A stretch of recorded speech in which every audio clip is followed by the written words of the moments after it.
नमस्कार, मेरा नाम ज्ञानेश्वर है और आपने देखना शुरू किया है लाइव सिटीजन। देखिए, ये संगत है, ये पंगत है बिहार के वरिष्ठ पत्रकारों के साथ और चर्चा हम करेंगे चुनाव की।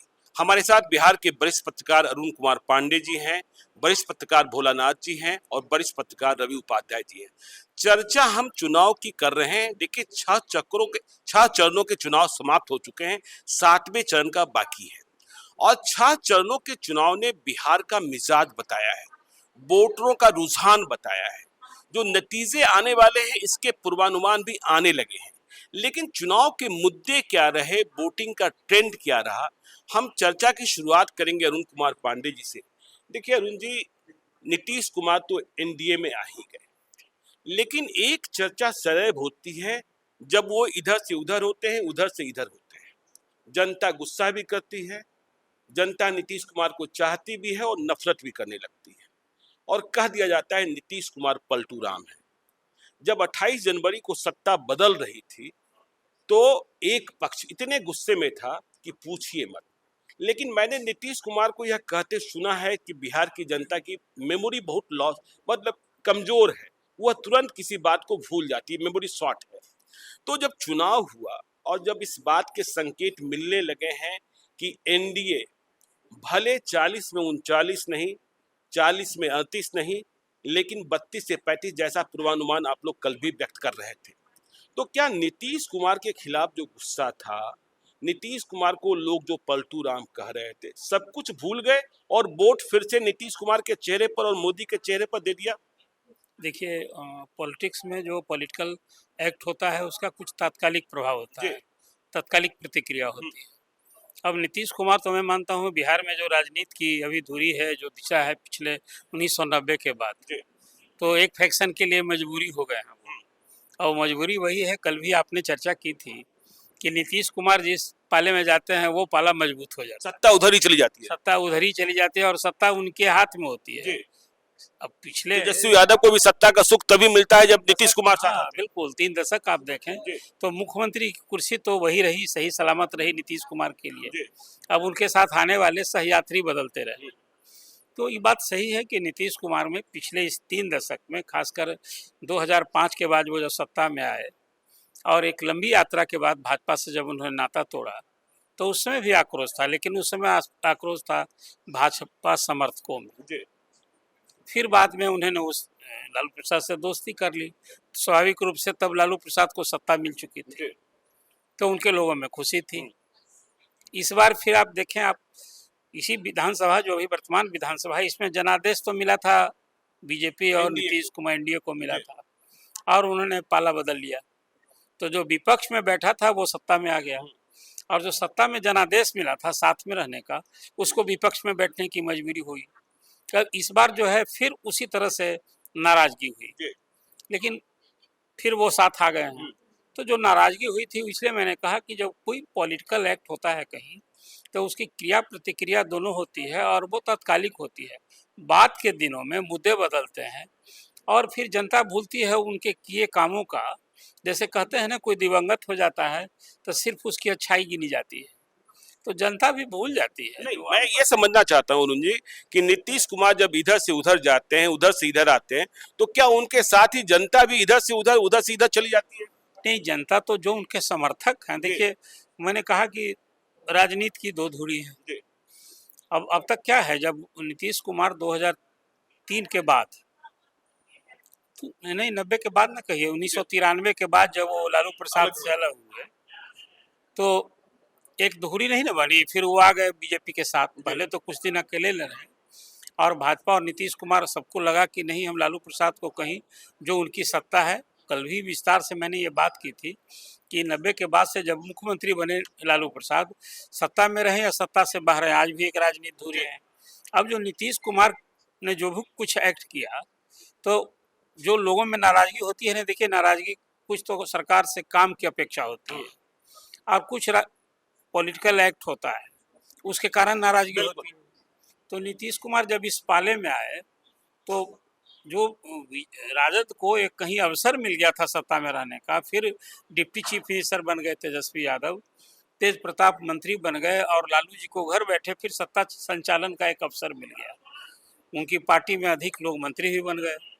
तो ये पाला बदलने से इस बार मतलब ये ना कि नीतीश कुमार के पास वो शक्ति है कि वो किसी को सत्ता दे सकते हैं और किसी से सत्ता छीन सकते हैं। भोलानाथ जी, मैं यह समझना चाहता हूँ कि जैसा अरुण पांडे जी कह रहे हैं या फिर जिस तरीके के पूर्वानुमान बताए जा रहे हैं चुनावी नतीजों का, सारे वरिष्ठ पत्रकार कह रहे हैं कि बिहार में 32 से 35 एनडीए हो सकता है।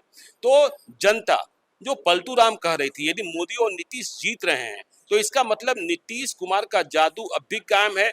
पलटू राम जो कहा जा रहा था वह बस आरजेडी वालों का नारा लग गया, बाकी लोगों ने माफ कर दिया नीतीश कुमार को। देखिए, नीतीश कुमार, जैसा कि अरुण जी ने कहा कि वो जिधर जाते हैं एक तरह से सरकार बनाते हैं, तेजस्वी उसी कारण उप मुख्यमंत्री बने। तो अगर भाजपा के साथ आने की बात पर अगर हम लोग गौर करें तो ऐसा नहीं है कि नीतीश कुमार को भाजपा की जरूरत थी, केवल भाजपा को भी उनकी उतनी ही जरूरत थी। कारण कि नीतीश के साथ एक बड़ा वोट बैंक जो है, जो पिछड़ा और अति पिछड़ा का जो है, वो अगर यादव माइनस कर दें तो वो वोट बैंक और अति पिछड़ा उस पर उनका एक पकड़ है। तो वो एक कारण है कि अगर नीतीश कुमार भाजपा के साथ जाते हैं तो भाजपा को वो अति पिछड़ा वोट बैंक उसमें प्लस होता है। ये ताकत आज भी बरकरार है नीतीश कुमार, ये ताकत बरकरार है। अभी जैसा कि हम लोग आप कह रहे हैं कि 32 से 35 सीट एनडीए के पास आ सकती है और कुछ सीटें मैं नहीं कह रहा, जितने वरिष्ठ पत्रकार हैं जो समझ रहे हैं ग्राउंड जीरो पर, वे कह रहे हैं कि 32 से 35 के बीच यह आंकड़ा हो सकता है। मैं तो उसमें ये कहना चाहूंगा कि अगर एनडीए लूज करेगा तो अधिकतम 7 से 8 सीट लूज करेगा। तो ठीक वही बात हुई ना, 32 की बात हुई ना, वही बात है। तो लेकिन अगर आप देखें कि अति पिछड़ा वोट किसके साथ है तो वो नीतीश कुमार के साथ है। अभी तक हम लोग, मैं वही कह रहा था कि अभी तक हम लोग जो वोटों की गिनती करते हैं तो लालू के बेस वोट, फॉरवर्ड वोट, बनिया वोट, इन लोगों को जब हम लोग गिनती करते हैं तो ये वोट कुल मिला के करीब 10 से 12 लाख होते हैं। लेकिन एक विधानसभा में, एक लोकसभा क्षेत्र 10 से 12 लाख होते हैं, लेकिन टोटल वोट करीब 18 से 20 लाख होते हैं। तो करीब 6 से 8 लाख वोट ऐसे होते हैं जिसको चुप्पा वोटर या खामोश वोटर, जिसके मालिक नीतीश कुमार है, जिसके मालिक नीतीश कुमार है, वही अति पिछड़ा है। जो जातिगत सर्वे के आरक्षण में यह बात आ चुकी है कि ये करीब 36% है बिहार में। तो उसका लेकिन कुशवाहा वोट तो टूट गए इस बार। तो कुशवाहा पिछड़ा में है, लेकिन लालू, इसमें कोई ये शक नहीं है कि लालू प्रसाद एक राजनीति के धुरंधर महारथी है। उन्होंने जो दांव खेला उसको माई, मतलब मुस्लिम यादव में अब के जोड़ दीजिए, माइक कर दीजिए।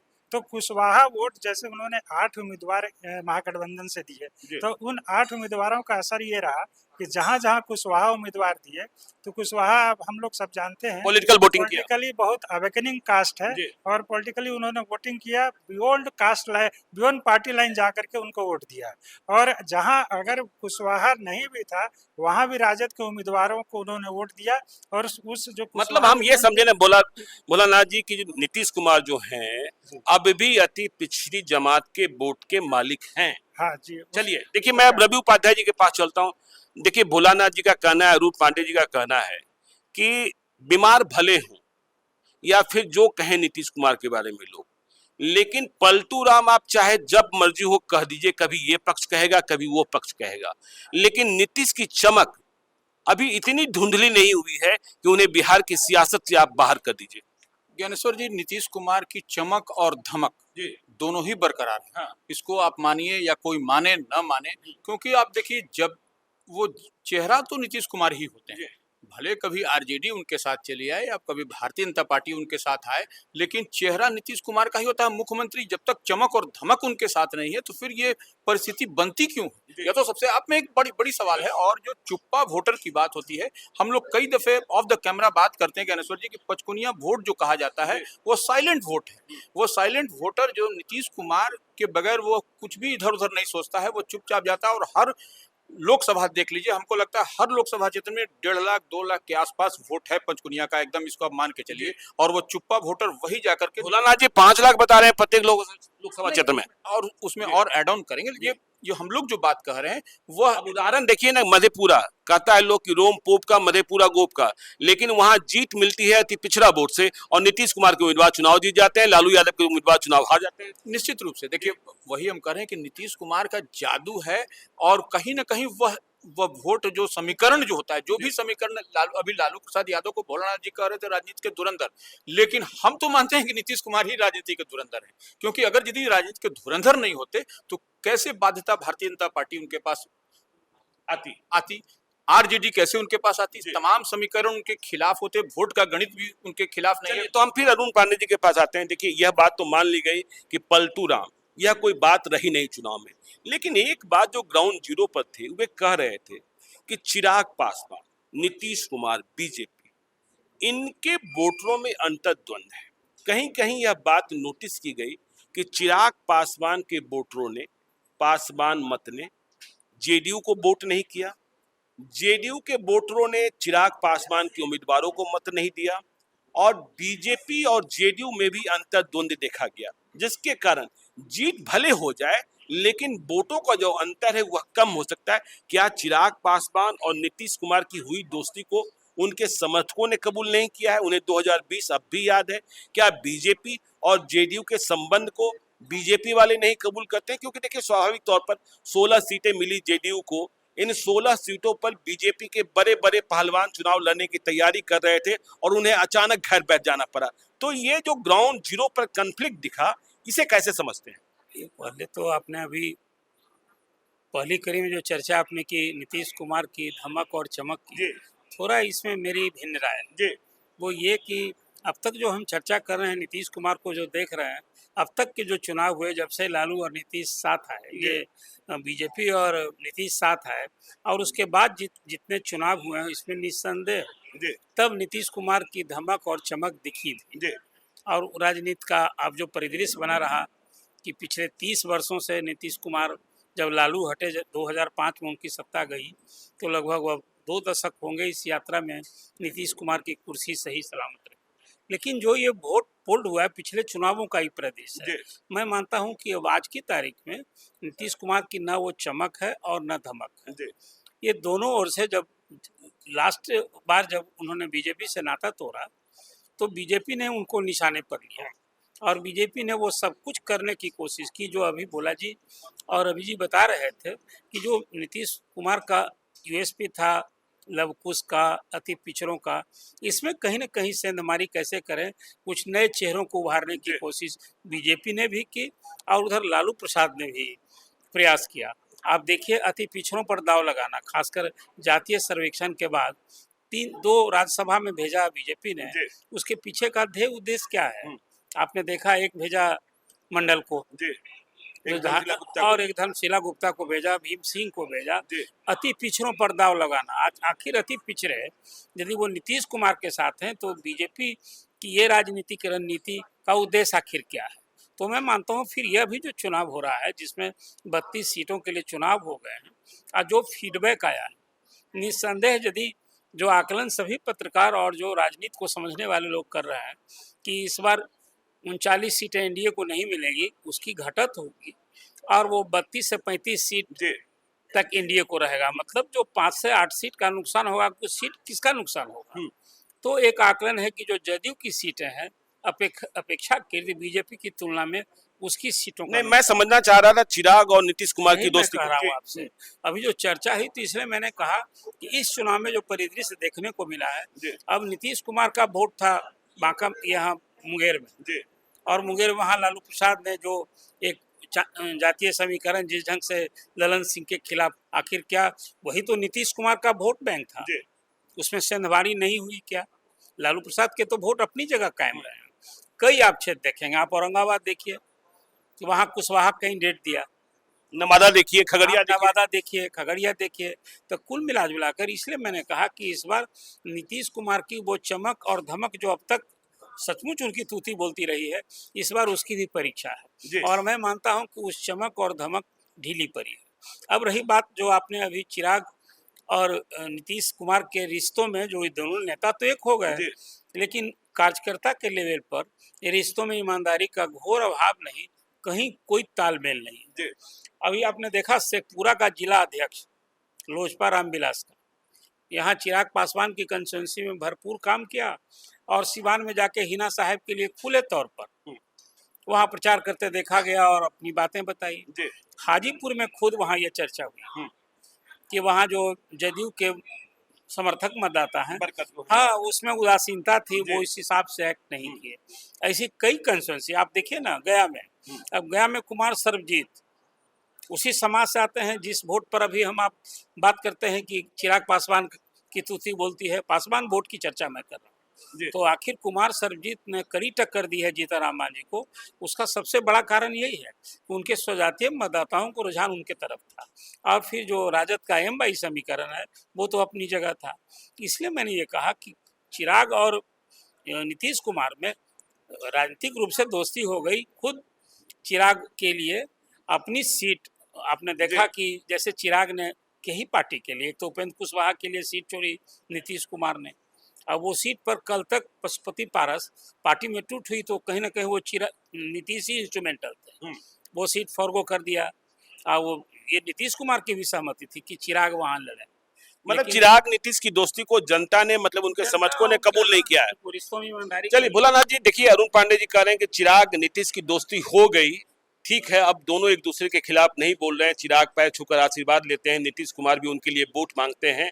लेकिन क्या आप समझते हैं कि जनता अब भी इतनी बेवकूफ है कि ये नेता आपस में मिलते रहे और जनता उनकी गुलामी करते रहे कि जब इधर चले जाएं, जब उधर चले जाएं? तो जनता क्या नेताओं की बात मानती है, या फिर अपना मन बना चुकी होती है, या फिर बिहार में स्थितियां परिस्थितियां कुछ और होती है? क्योंकि बिहार के लोगों के पास काम कम है, और जो काम करने वाले, प्रशांत किशोर एक बात बार बार कह रहे हैं बिहार में जो बहुत ही प्रासंगिक है कि अमीर का बेटा पढ़ने बाहर जाएगा, गरीब का बेटा कमाने बाहर जाएगा, बिहार में सिर्फ बुढ़े और बुढ़िया रह जाएंगी, बस घर आप देखते रहिए। देखिए, जैसा आप कह रहे हैं कि वोटर जो हैं, जो चिराग पासवान और जो नीतीश कुमार की जो दोस्ती जो हुई, तो वो इनकी दोस्ती ऊपर में भी कितना एक दूसरे के गले दिल से मिले, ये एक अलग सवाल है। इस पर एक चर्चा अलग से हो सकती है। लेकिन वो जो एक मैसेज पास होना चाहिए, जो खास करके कार्यकर्ताओं और जनता तक कि दोनों मिल गए हैं, तो हमको लग रहा है कि जनता की बात तो छोड़ दीजिए, कार्यकर्ताओं तक भी वो मैसेज पूरी तरह से पास नहीं हुआ। और यही कारण रहा है कि चुनाव में दोनों खेमों में एक अंतर्द्वंद दिखा कि इनके उम्मीदवार हैं तो वो रुचि नहीं ले रहे हैं, उनके उम्मीदवार हैं तो ये रुचि नहीं ले रहे हैं। ये माने ना भोलानाथ जी कि चिराग के लोग नीतीश के उम्मीदवार को हराते रहे और नीतीश के लोग उदासीन होकर चिराग के उम्मीदवार को हराते रहे। देखिए, अगर आप स्पष्ट रूप से कहें तो बात वही है, लेकिन अगर उदासीन अगर हो जाएगा कोई कार्यकर्ता तो उसका खामियाजा तो उसी के पक्ष को, उसी गठबंधन के उम्मीदवार को भुगतना पड़ेगा। तो इसमें कोई शक नहीं है कि ये मैसेज जो है, जैसे अरुण जी ने बिल्कुल सही कहा कि गया में सर्वजीत जो है, वहाँ पर चिराग पासवान जो माने जाते हैं कि पासवान जाति के पूरे बिहार में एक छत्र नेता है, लेकिन वहाँ पर वोट में बिखराव दिखा। उन स्वजातीय होने के कारण सर्वजीत को पासवान जाति का वोट टूट करके और उनको काफी अच्छी संख्या में मिला, इसीलिए कह रहे हैं कि वहाँ पर मुकाबला काफी कड़ा हो गया। इसी तरह से अगर आप कई विधानसभा क्षेत्रों में देखें, कई लोकसभा क्षेत्रों में देखें, तो ये स्थिति देखने को बनी। और बिल्कुल ये सही बात है कि अगर जो हम लोग कह रहे हैं कि मान लीजिए कि 7 से 8 सीट एनडीए को गंवानी पड़े, तो वो सीट भाजपा के कम होंगे, जदयू के ज्यादा होंगे, और इवन हो सकता है कि चिराग पासवान के भी 1-2 सीट चिराग पासवान को भी लूज करना पड़े। देखिए, अब चलते हैं रवि उपाध्याय सर के पास। रवि उपाध्याय सर, अरुण पांडे जी कह रहे हैं, भोलानाथ जी कह रहे हैं कि चिराग पासवान नीतीश कुमार मिल गए, लेकिन उनके समर्थकों में मिलन नहीं हुआ, और जो 2020 की तलखी है, दोनों एक दूसरे से बदला लेते रहे। क्या बीजेपी और जेडीयू में मेल ठीक से हो गया? कहीं देखिए, बहुत जगहों से खबर आई कि इनके विधायक उनका समर्थन नहीं कर रहे हैं, उनके विधायक इनका समर्थन नहीं कर रहे हैं, तो बीजेपी और जेडीयू में ठीक से गठबंधन हुआ नहीं? देखिए, निश्चित रूप से भारतीय जनता पार्टी और जेडीयू में जिस स्तर का माने दिल से दिल का मिलन होना चाहिए, वह दिल से दिल का मिलन इस बार नहीं हुआ। अब देखिए, जो इससे पहले हम जो एक बात कर रहे थे, चमक और धमक की बात नीतीश कुमार की हो रही थी ज्ञानेश्वर जी, उसी तरह से पासवान वोटरों का ट्रांसफर होना कि चढ़ा कि नहीं चढ़ा, यह इस पर भी हम 2 बात कहें। और कुर्मी कुशवाहा का उधर ट्रांसफर होना, यह देखिए सबसे बड़ी बात है। पासवान वोटर, अगर यदि चमक और धमक की बात हो रही है नीतीश कुमार की, तो ऐसे में जब जो बात हो रहा है कि 32-35 एनडीए को मिल रहा है, तब तो वो नहीं मिलना चाहिए, नंबर 1। नंबर 2 बात, पासवान वोटर, देखिए मिलना और नहीं मिलना देखिए यदि 2019 आप याद करेंगे तो 2 लाख 3 लाख 4 लाख मतों के अंतर से जीत हार हुई थी। इस बार कहा जा रहा है, देखिए बीजेपी वाले भी कर रहे हैं, जेडीयू वाले भी कर रहे हैं, आरजेडी वाले भी कर रहे हैं, एलजेपी वाले कर रहे हैं, जीत हार 25,000 50,000 ऐसे में अनुमान निकालना। देखिए जीत हार तो एक मत से भी होता है, लेकिन यदि 4 लाख की जीत 25,000 में बदल जाती है तो इसका मतलब तो चमक धमक में कमजोरी है। वो देखिए उस समय 2019 और 2014 का सिनेरियो ही कुछ अलग था। इसको तो सब लोग मानता है, कोई माने ओपन फैक्ट है ये। तो इसलिए उस बात को हम लोग नहीं देखे। यहाँ पर अभी आप देखिए कि वोट ट्रांसफर कैपेसिटी का क्या स्थिति है। वोट ट्रांसफर कैपेसिटी पासवान समाज का होता हुआ दिख रहा है कि नहीं। तो ऐसे में आप देखिए जमुई सुरक्षित पर, आप देखिए खगड़िया, आप देखिए समस्तीपुर सुरक्षित। तो यह सब सीट जो हम लोग जो बात कह रहे हैं, अब देखिए निश्चित रूप से लालू प्रसाद यादव कह लीजिए, इंडिया कह लीजिए, महागठबंधन कह लीजिए, सोशल इंजीनियरिंग किया है। इस बात को अरुण जी को याद होगा कि लालू प्रसाद यादव जब मुख्यमंत्री होते थे उस समय भी उनके कैबिनेट में कुशवाहा के नेता मंत्री माने की संख्या अधिक थी। इस बात को अरुण जी आप मानिएगा मेरी बात को। तो वह देखिए वह सोशल इंजीनियरिंग जो उस समय लालू प्रसाद ने किया था, तो वो देख रहे हैं कि एमवाई समीकरण में अगर यदि यह वोट एड ऑन होगा तो हमारे लिए जो लूज का कारण बनता है वह कहीं ना कहीं वह दूर होता हुआ दिखाएगा। और यही कवायद इस बार महागठबंधन, इंडिया ब्लॉक और लालू प्रसाद यादव ने किया है, जो कि दिखाई पड़ा है। लेकिन नीतीश कुमार का के पास में वह वोट है, साइलेंट वोटर है। इस बात को हम बार बार कहेंगे और वही वोटर जीत का कारण कहीं ना कहीं बनेगा। अब देखिए दिल और दिमाग जो माने पेट से पेट मिलने की बात, यह निश्चित रूप से जो बड़ा गैप हो गया था इतना जल्दी पटेगा नहीं, इस बात को ही मानिए। लेकिन वोट ट्रांसफर हुआ है, इस बार पासवान का भी हुआ है। हम कई लोकसभा सीट पर हम व्यक्तिगत रूप से हमको जो जानकारी है वह भी है कि वोट ट्रांसफर हुआ है। कुछ कुछ देखिए रविदास का वोट जो है सो इधर उधर झोल झाल हुआ है, जो हाजीपुर में हुआ है रविदास का वोट। अरुण जी आप कर्णपुरा गांव जो उजियारपुर से सटा माने नित्यानंद राय का वह पैतृक घर भी माने गांव भी बोला जाता है, वहां पर भी कर्णपुरा बूथ जो 3 बूथ था वहां पर वोट इधर उधर रविदास का हुआ है। अब इस बातचीत को कंक्लूड करते हैं, लेकिन एक फाइनल हम टिप्पणी लेंगे और इस पर विस्तार से कभी बाद में हम और भी बात करेंगे।